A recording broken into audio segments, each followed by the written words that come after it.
நாம் வந்து கொந்தனக்கறி எப்படி செய்யறதுன்னு பார்க்க போகிறோம். இது வந்து 1/2 கிலோ வாங்கியிருக்கோம். வாங்கி ரெண்டு தடவை இதை வாஷ் பண்ணி இந்த மாதிரி தண்ணி இல்லாமல் நம்ம எடுத்து வச்சுக்கணும். இந்த கடாய் காஞ்சிடுச்சு.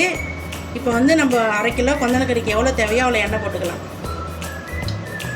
இப்போது நான் ஒரு பிரியாணி இலை, 4 கிராம்பு, ஒரு 3 ஏலக்காய், ஒரு 1/2 ஸ்பூன் சோம்பு எடுத்துருக்கேன். இது தாளிக்கிறதுல போட்டுக்கலாம்.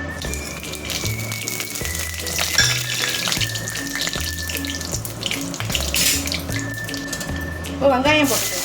இது வந்து நான் வந்து 1/2 கிலோ கறிக்கு 4 வெங்காயம் எடுத்திருக்கேன்.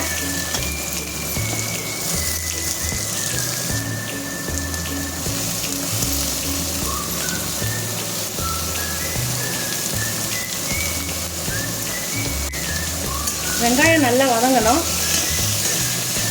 வெங்காயம் வதங்கிட்டு கொஞ்சம் தேவையான அளவுக்கு உப்பு போட்டுக்கலாம்.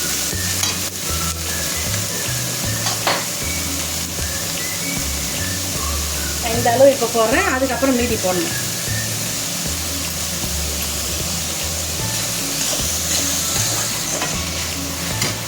இப்போ கொஞ்சம் கொத்தமல்லி கருவேப்பிலை போட்டுப்போம். இந்த அளவு வதங்கினதுக்கப்புறம் இதில் நான் வந்து இப்போ 3 தக்காளி சேர்த்துருக்கேன். 4 வெங்காயம், 3 தக்காளி.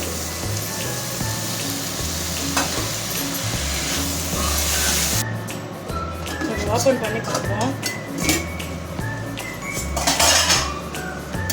நல்லா வதங்கி இருக்குது. இந்த ஸ்டேஜில் வந்து நம்ம இஞ்சி பூண்டு பேஸ்ட்டு சேர்த்துக்கணும்.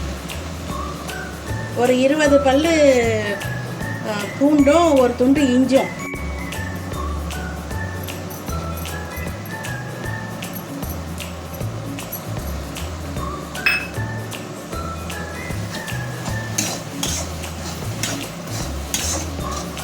நல்லா இஞ்சி பூண்டு அடி பிடிக்காமல் நல்லா கைவிடாமல் நல்லா கலரணும்.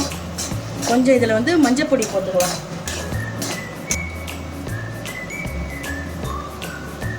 ஒரு 1/4 ஸ்பூன் மஞ்சள்தூள்.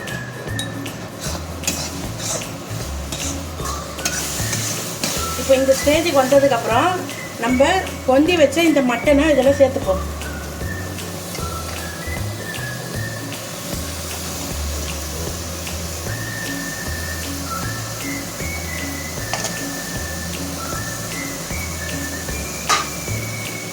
இந்த மட்டனை நல்லா நம்ம கிளறி அதுக்கப்புறம் இதை வந்து நம்ம குக்கரில் வந்து ஒரு 6-7 விசில் வைக்கணும்.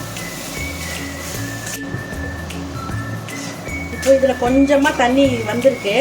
இப்போ இந்த ஸ்டேஜில் வந்து நான் இந்த மட்டன் வேகிறதுக்கு நான் குக்கரில் மாற்றிக்கிறேன். நான் வந்து இந்த கறியை வந்து குக்கரில் மாற்றிட்டேன். இப்போ வந்து இந்த 1/2 கிலோ மட்டன் கீமாக்கு ஒரு 3 ஸ்பூன் குழம்பு மிளகா பொடி சேர்க்குறேன்.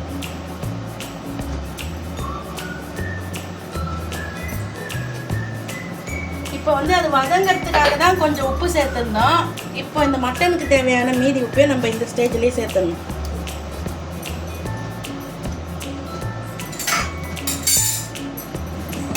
சேர்த்துட்டு இப்போ இதில் கொஞ்சம் தண்ணி வந்திருக்கு.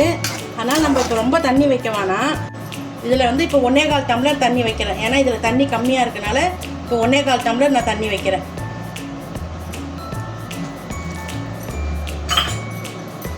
இப்போ இதை வந்து ஒரு 6 விசில் வச்சிடணும். 6 விசில் வச்சிட்டோம்னா கரெக்டாக இருக்கும் இந்த மட்டன். ஏன்னா இது கறி கொஞ்சம் இலை ஆடு மாதிரி தான் இருக்கிறதுனால ஒரு 6 விசில் மட்டும் வச்சா போதும்.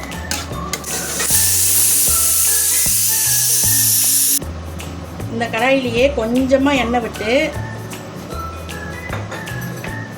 இந்த முந்திரியை இதிலேயே வறுத்துக்கணும். இப்போ இந்த முந்திரியை இந்த அளவுக்கு செவந்ததும் நம்ம இதை ஒரு பவுலில் எடுத்துக்கலாம். இப்போ வந்து நம்ம 6 விசில் வச்சுருக்கோம். இப்போ இதை வந்து நம்ம இந்த கடாயில் மாற்றிக்கலாம்.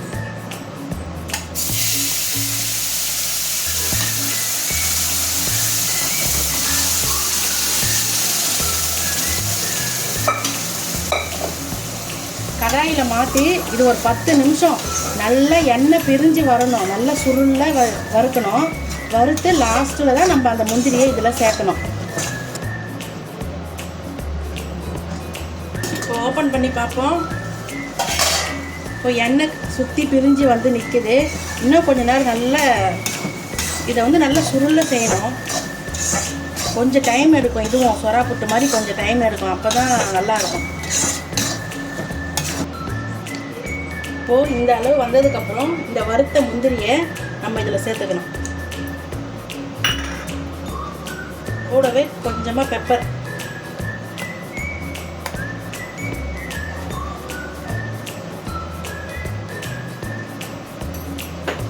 போட்டு நல்லா இதை நல்லா கிளறி விடணும். அவ்வளோதான், நம்ம மட்டன் கொண்டலக்கறி ரெடி. லாஸ்ட்டாக இதில் கொஞ்சோண்டு கொத்தமல்லி போட்டு நம்ம இறக்கிட வேண்டியதுதான். நீங்கள் உங்கள் வீட்டில் செஞ்சு பார்த்துட்டு கமெண்ட்டில் எப்படி இருக்குன்னு சொல்லுங்கள். லைக் பண்ணுங்கள், ஷேர் பண்ணுங்கள், சப்ஸ்கிரைப் பண்ணுங்கள். தேங்க்யூ.